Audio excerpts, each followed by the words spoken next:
I have to brag on some of your staff because you've got Jason Johnson working for you. We call him the son that we'll never have. So he's a Clay County guy. So anyway, Jason is a good contact. He runs the Indiana operation. So.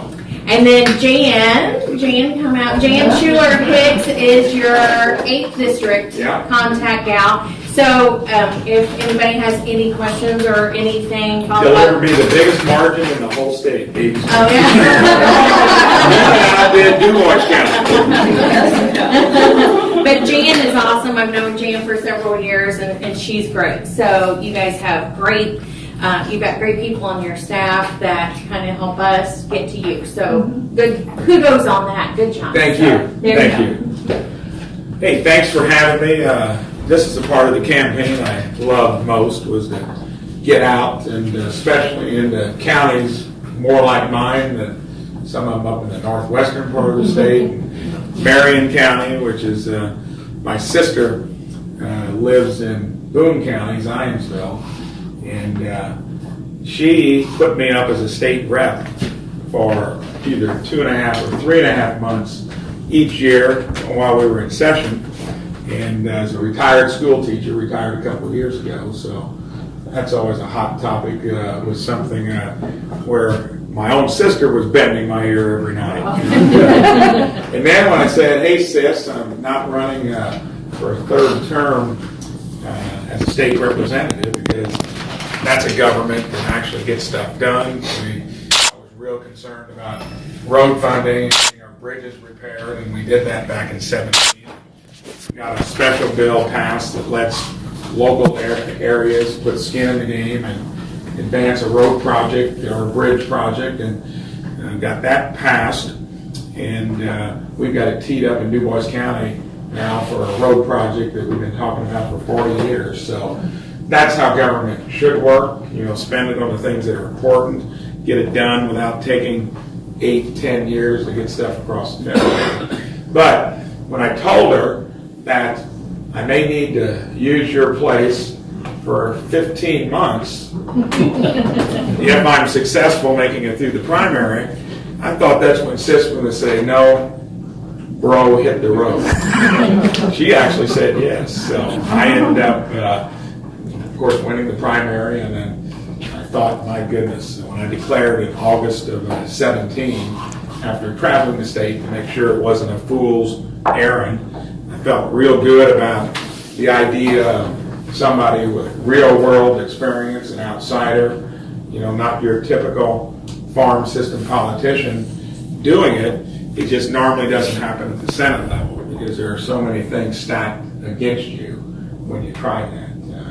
You get very little help from the folks that have been there a while. They're going to probably help somebody else, but I thought with what I saw Mr. Trump do in 2016, that it was plausible.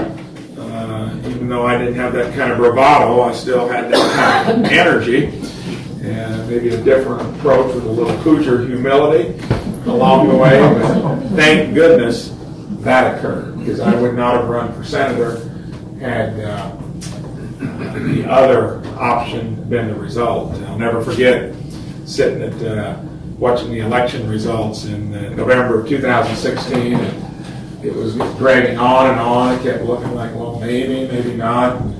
I went to bed at, I think, 2:15 when I heard there was trouble in the Philadelphia suburbs. It sounded like The Machine or something. Going to make that a long night. And I got up. I was still anxious to see the results and turned the TV on at 6 in the morning and saw President-elect Trump. Couldn't believe it. Couldn't believe it. I was actually looked like a crazy person jumping up and down and hollering. And so excited, I woke my wife up and said, "Hey, something's occurred that's going to shake politics up." And wow, I mean, you talk about somebody shaking the system and disruption. I think his Achilles heel is that, that is so much a part of his package, and some people can't get used to it. Thank goodness it occurred, because this place, now that I've been there up close and personal with it, is more dysfunctional and gummed up than what I thought. They're That's why I've come out with bills that look to reform the place. Ted Cruz had a term limits bill finally that would let the folks there vote for it because they'd be grandfathered. It never would happen otherwise. It probably still would have to go through a constitutional process. And sad thing is, even among Republicans, you won't get all of them to sign that, which that's disappointing. We have a year to get a budget done. I'm on the budget committee. Have not done a budget in 20 years. A budget that you put out there as a blueprint that you would in any other entity and then appropriate to it. You know, that's just not the way things work there. The way things work there is that we run these $850 billion deficits. Nobody seems to be overly concerned about it, but it's now on $22 trillion in debt. And on the budget committee, and here's what the map looks like. We hit $1 trillion deficits years 3 and 4. We're getting up to $1.5 trillion years 8, 9, and 10. And my gut tells me that that trajectory is probably closer to true than what ought to be the opposite. So where you start making some hard decisions, rein it in so that we don't saddle future generations with all this debt. So I don't want to depress you too much here. So, I want to segue back to the campaign. So once I decided to do it and did win the primary, a couple memorable days would have been 2 days after was the first time I got to meet the president. The Secret Service had gotten with my team and said, this isn't very complicated. Vice President Pence, his wife, and his mom, and you will be at the tarmac to shake hands with the president. And they said, you hop in the second vehicle with us, and we're going to all drive over to Elkhart because he flew into South Bend. They said there could be the exception that he might ask you to drive with him in the Beast, or his limo. It's called the Beast. But I shook his hand and was headed to the second vehicle, the Secret Service van, and all of a sudden I hear Mike hop in with me. And, you'd think when the President of the United States would do it, it'd make your heart flutter a little bit. And he's the kind of individual that it's the opposite. You feel comfortable, he relates. And all I can tell you, my first 20 minutes unplugged with President Trump was, well, you had to be there to appreciate it. And he congratulated me on running a race, took on, the establishment primary, and was thought, we're going to pull it off. And we needed Indiana and Missouri, and if we didn't carry those two states with how he carried them back in 2016, we were probably going to have a Democratic Senate. So it was that important. But I'll never forget the second subject he migrated to was Bobby Knight. He always likes to relate to something about the local history and culture, and I thought, wow, that's number 2. What else are we going to talk about? Said, what do you think? Want to bring him back into your campaign? And I said, well, he's the president. I said, I guess if you want to, we'll do it. I said that to myself, and didn't hear another word of it until Friday before the general election in November. That week, I hear Bobby Knight's coming to the 3rd rally that I would have done. So.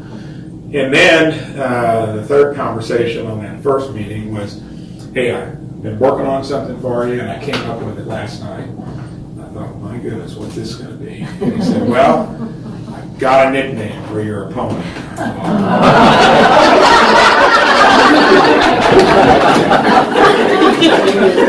And Todd Young and Jackie Walorski, a congresswoman from up north, were in there in the limo with me.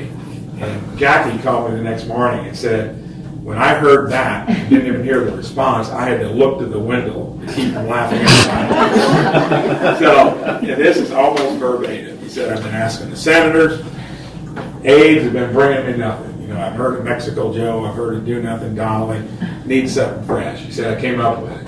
He said, we're going to call him Sleeping Joe Donnelly. He said, no, that's too darn long. We're going to get rid of the Donnelly. We're going to get rid of the G on sleeping, put an apostrophe there, Mike, he's going to be Sleeping Joe. And those were his words, verbatim, and that was the first rally. And again, for a rookie, although I interfacing. As a business guy, you're going to do that a lot, but you're on a big stage here. There were probably 9,000 people packed into that gym. And the instructions there again were come out, wave, shake hands, and then just scoot off the floor without tripping. So I said, well, that sounds pretty easy. And I was watching the teleprompter management. So, and I'd never seen that before. Normally, you just got one person operating the teleprompter because it keeps moving, and you know the person using it keeps on the teleprompter. They got 3 of them, and then there's an individual directing the whole operation because that evening it was the first time he'd been back to Indiana since he ran. He was feeling his oats of wanting to be out there relating, and that it was like watching a circus because the teleprompter would go forward, no, back it up, you need to say that. And then I was mesmerized by that, and then all of a sudden get to the part, well, hey, you want to meet the next senator from Indiana? And so getting ready to come out there, and I looked, and he wasn't even close to the dais. He was over there on the other end of the stage, and I said, this doesn't feel right, you know, in terms of going pro farmer where you shake hands and wave. And then he said, well, how about you want to hear a few words from the next thing? Lucky I'm pretty good on my feet. I thought, my God, I had planned anything. All I can tell you is the energy and just the whole experience was so easy that you get out there and you're inspired to probably give the best minute and a half I've ever done on the stump, unprepared.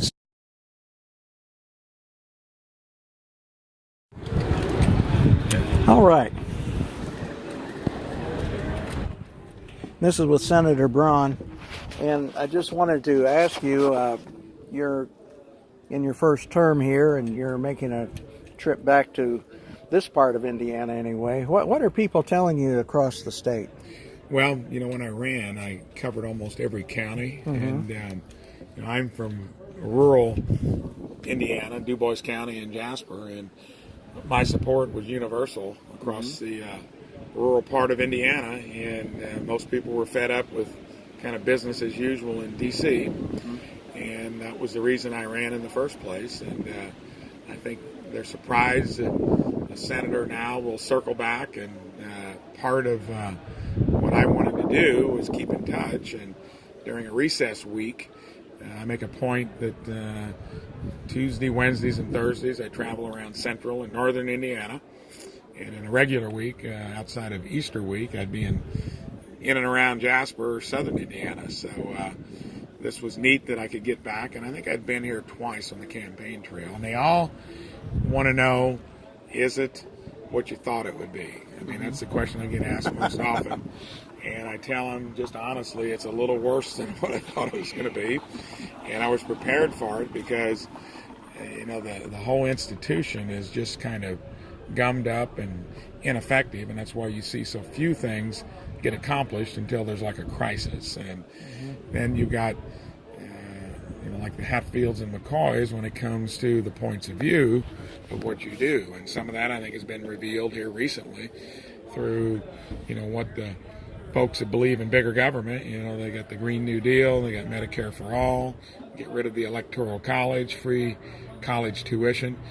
Most people that come from where I got support know that doesn't make sense. On the other hand, they want to see some problems solved, like lowering the cost of health care. Right. Whether you're a Democrat or Republican, everybody's contending with that.